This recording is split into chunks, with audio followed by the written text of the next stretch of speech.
Hello বন্ধুরা, good morning, শুভ সকাল। তোমরা সবাই কি করছো? আমি তো সকাল সকাল স্নান করে রেডি হয়ে নিয়েছি। আজকে যেহেতু আমার বার্থডে, তো ওর জন্য সকাল সকাল স্নান করে রেডি হয়ে নিয়েছি। আর এই জামাটা বার্থডে উপলক্ষে তোমাদের দাদাভাই আমাকে গিফট করেছে, তো কেমন হয়েছে জানিও।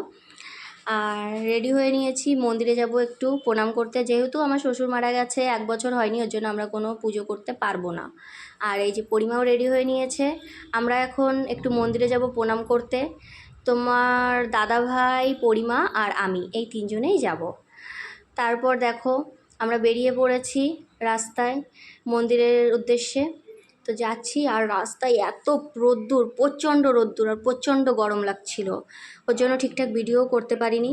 আর এই যে তোমাদের দাদাভাই সিঁদুরের টিপ নিয়ে নিচ্ছে, আর ঠাকুরমশাই প্রসাদ দিয়ে দিল তোমাদের দাদার হাতে। পরিমাও ঠিক তাই, কপালে টিপ নিয়ে নিল আর প্রসাদ দিয়ে দিল। সেম আমিও তাই করলাম।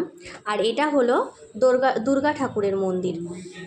দুর্গা ঠাকুরের মন্দির ঘুরে এই যে ভোলে বাবার মন্দিরে চলে আসলাম। ভোলে বাবার মন্দিরে এসে প্রথমেই ঘন্টাটা বাজিয়ে নিলাম। পরিমা পারছিল না বাজাতে, ওর জন্য আমি একটু হাতটা ধরে উঁচু করে বাজিয়ে দিলাম। তারপরে এই যে প্রণাম করে নিচ্ছি, আমি প্রণাম করে নিচ্ছি। দেখো আমার দেখা দেখি পরিমাও প্রণাম করছে, ওইখানে দাঁড়িয়ে আছে। আমি বললাম বসে প্রণাম করো মাম্মাম, কিন্তু বসে প্রণাম করলো না। তারপর দেখো এই যে মন্দিরের সামনে এখানে এই যে শান বাঁধানো পুকুর, দেখো চারি সাইডে এরকম শান বাঁধানো আর কি, সিঁড়ি করা, আর মধ্যিখানে জল, পুকুর। তো এইখানে বিকালবেলা আসলে মনটাও ভালো হয়ে যায়। আর এখানে এত সুন্দর হাওয়া দেয় ঠান্ডা বিকালে, খুব ভালো লাগে আর কি, পার্ক টাইপের সুন্দর জায়গা।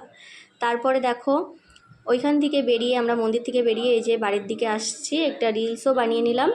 তো আমাদের ভিডিও তোমাদের কেমন লাগলো? যদি ভালো লেগে থাকে তাহলে একটা লাইক, কমেন্ট, শেয়ার করে দিও। ভালো থেকো, সুস্থ থাকো, আর ফলো করতে ভুলো না।